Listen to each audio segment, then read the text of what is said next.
Miss Gabaglita! With Tita Cora and Kapitana Sisa. Same, pero iba. We are number 1 on 6.7 Energy FM. Bangga! Huwag mong sabihin radyo! Sabihin mo! Ano sasabihin? Ano?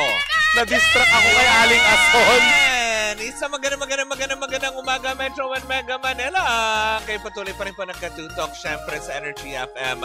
Muli po ako po si Kapitana Sisa. At ako naman po si Tita Cora. At eto na ang Baklita sa Woo! Diba? Hello pa rin po sa inyong lahat dyan. Welcome sa aming programa. Sure. Diba? Syempre sa mga nanonood via our digital platforms on Facebook, TikTok, and of course, to our YouTube account. Hello po sa inyong lahat dyan. Sa mga nanonood sa mga panig ng mundo. Hello, Philippines, and hello, world. Ay, good morning din sa lahat ng ating mga confidential fans at sa lahat ng ating mga kababayang nabasa ng ulan kanina dyan sa bandang Kamaynilaan, Mare. Lakas daw ng ulan. Napakalakas ng ulan. Diba? Na nakakalo. Basang-basa ako ng ulan kaya ako nakaganito kasi totoo lang. Wow. May damit ako kanina. Ito kasi parang ano ko to sa sasakyan. Oo. Yung mga ganito. Taray, nakakamisson. Hindi, ang tawag pala niyang Buborlog. lusang itim. Yes. Yes. Pero ako lang yung hindi nagbago yung itsura. Hindi, tanggalin mo yan. Mababago. Paano? Dami yung Maging- grrr.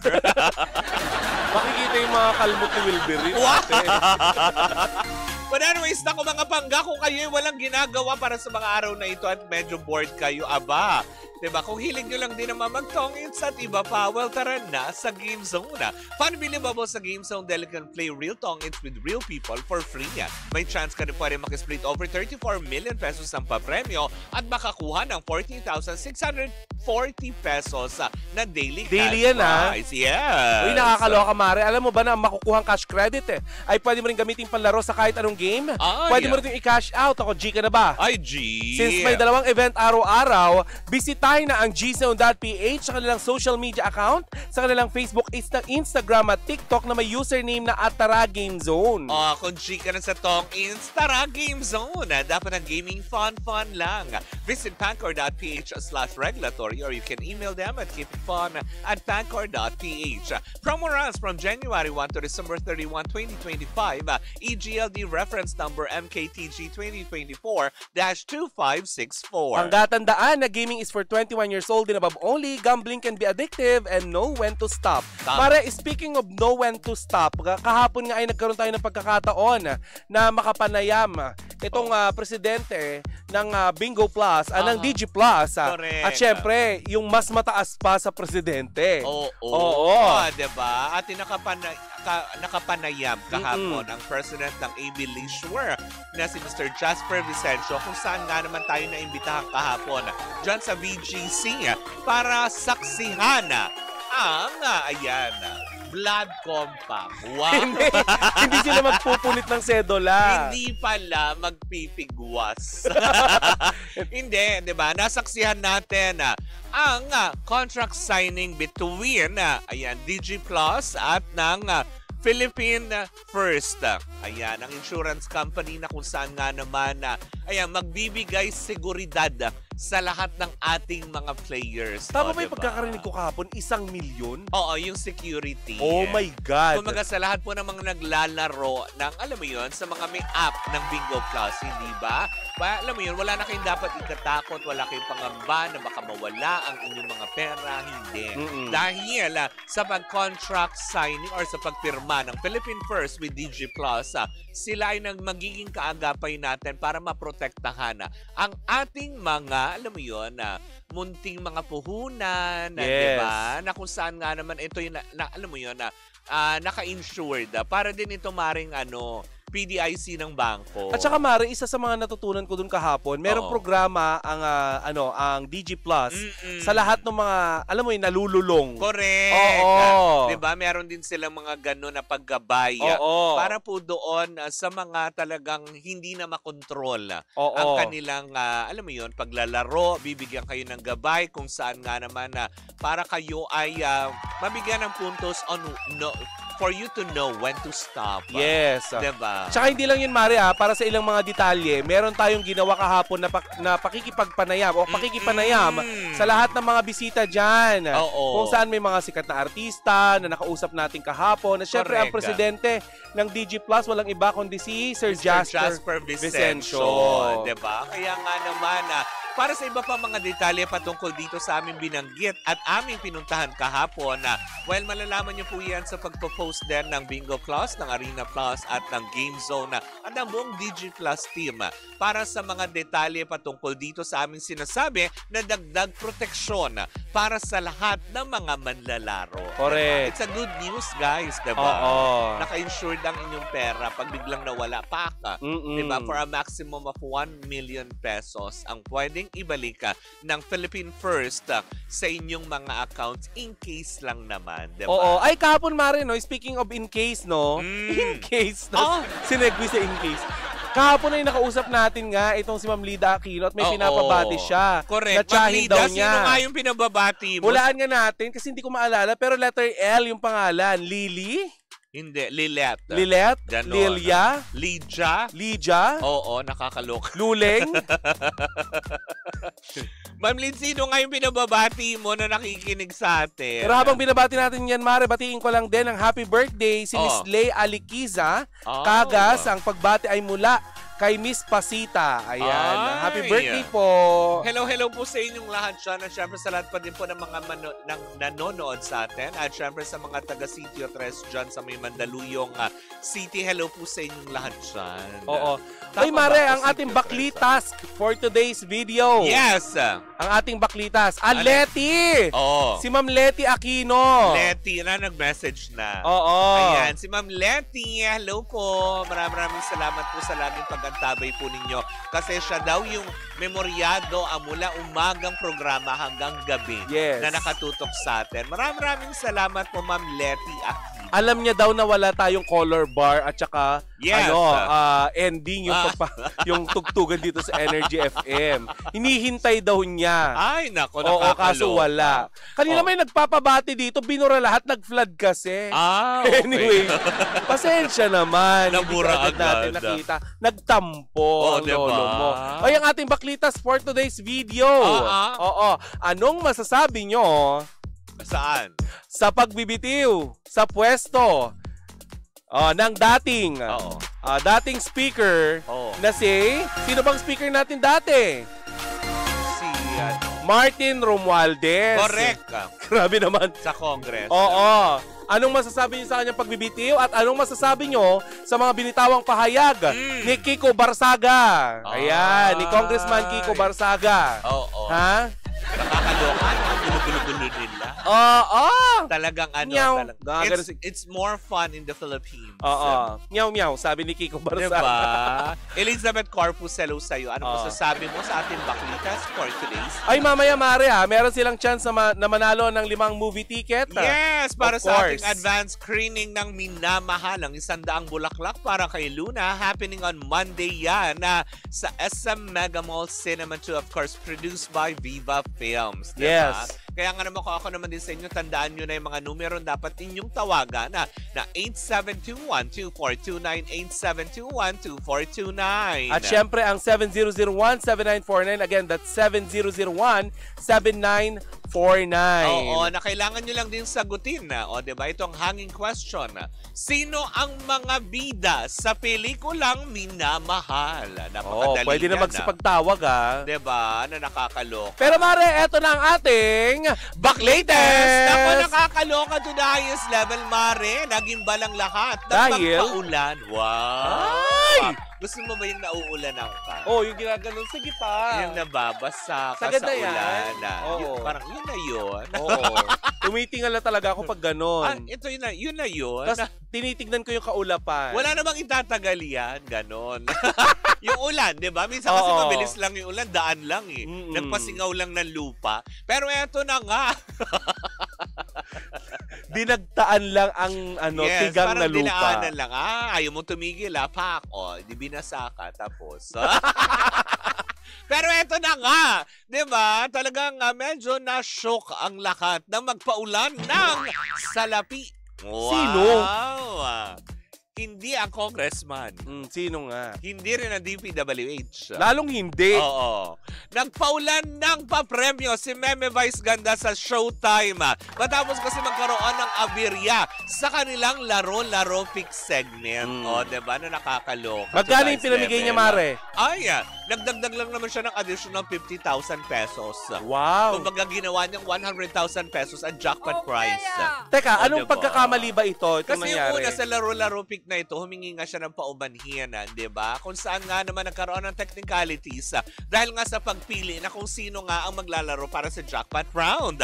Dahil ang kanilang mga guest for yung araw na yon ay ang mga water delivery riders, street vendors, at yung mga dishwasher. Yung nanalo yata, parang yung napili yata nila sa jackpot round ay isang dishwasher siya. Oh. Na kung saan nga naman una kasi dapat sa pamamagitan ng power spray ay dapat daw pala dun sila pipili ng kung sino ang maglalaro para sa jackpot round. Subalit nagkaroon ng malfunction na kung saan si Meme Vice daw ay para bang biglang nagpatawag ng commercial break para ayusin yung naturang mga ginagamit nila para malaman kung sino nga ang pwedeng maglaro for the jackpot round. Subalit datapot sa makatuwid, nagbalik na, nag-resume after commercial. Hindi pa rin naiwasan dahil kaabirya na naman sa question and answer, Mare. Kaya nga naman medyo nawindang talaga si Meme Vice Ganda. Na kung saan nga naman kasi ang katanungan dito, kung ano nga ba ang bansag? Eto kasi, parang nilagay kasi nila, ang ano nga ba ang bansag kay Gregorio del Pilar? Ano nga ba? O, diba? Pero kasi ang nakalagay kasi doon, diba, Gregorio del Pilar. Tapos, ang sagot kasi na nakalagay doon is Plaridel. Diba? Which is, dapat ano ang sagot? Dapat hindi kasi yung code, kumbaga parang yung bansag na Alias. Plaridel, yung alias na yun, ay para kay Marcelo del Pilar, hindi Mali. kay Gregorio del Pilar.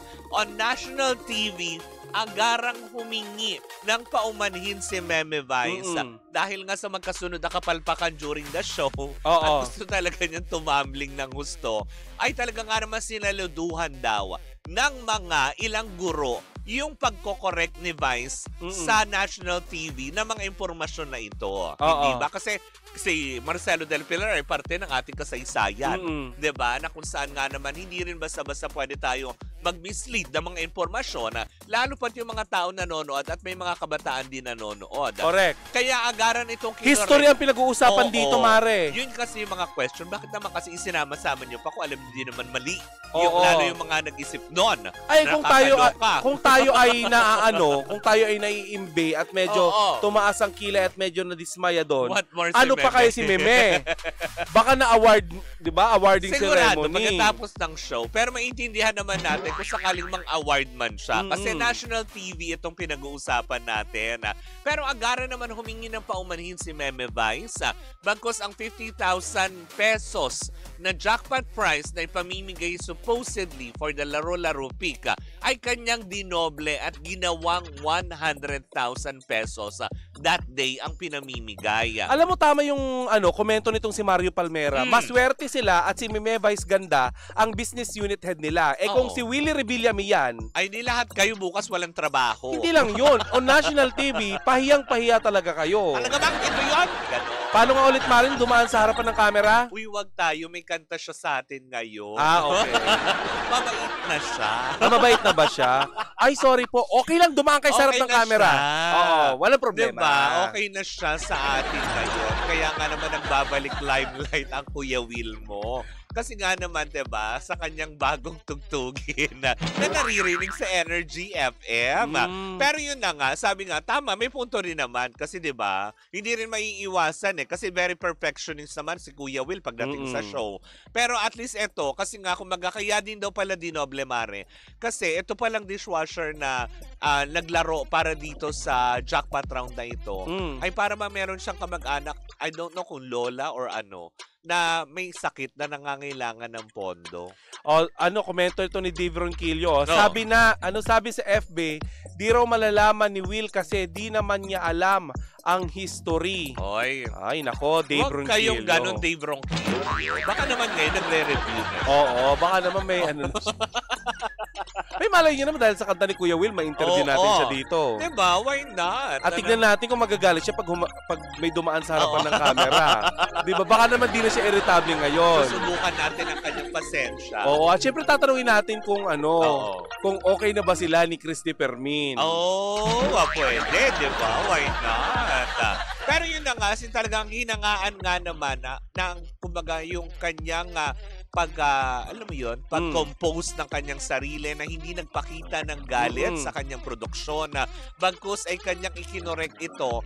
At, diba, instead na, alam mo yun, na eto lang ang premyo, kumbaga binawi naman din yan. Alam naman natin si Meme na for the longest time, diba, lagi naman mapagbigay yan eh. Pero ito siguro, pambawi na din sa 2 beses na pumalpak during that episode na yun.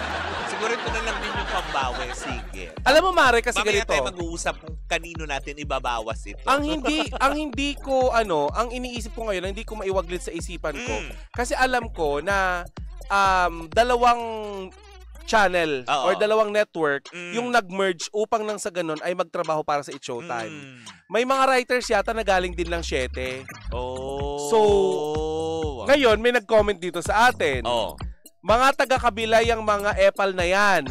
Napanood sa buong mundo kung papaano ikinorek ni Meme Vice Ganda yung mali ng mga writer ng It's Showtime. Kung nanonood kaya dapat alam nyo yung napapanood. Wrong spelling is wrong. Oo. Hindi namin babasahin pag wrong spelling. Si Arlene siguro sa gigil niya. Oo. Si Arlene Caballes. Alam mo, Arlene, ito lang masasabi namin sa iyo. Huwag kang kumain ng beans, yung mataas ang uric acid para hindi na mamaga ang mga daliri. Para madaling mapindot ang mga dapat pindutin. Oo. Diba na nakakaloka? Kaya nga naman, diba? Pero yun, it's a good thing to do na tama kinokorek din niya kahit papaano. It's not being perfectionist. In a nice way. Oo. Kumaga parang sabi nga ni Meme noon parang gusto ko ng gusto ko ng parang kumawala nga ba yung term niya. Parang gusto ko ng matunaw.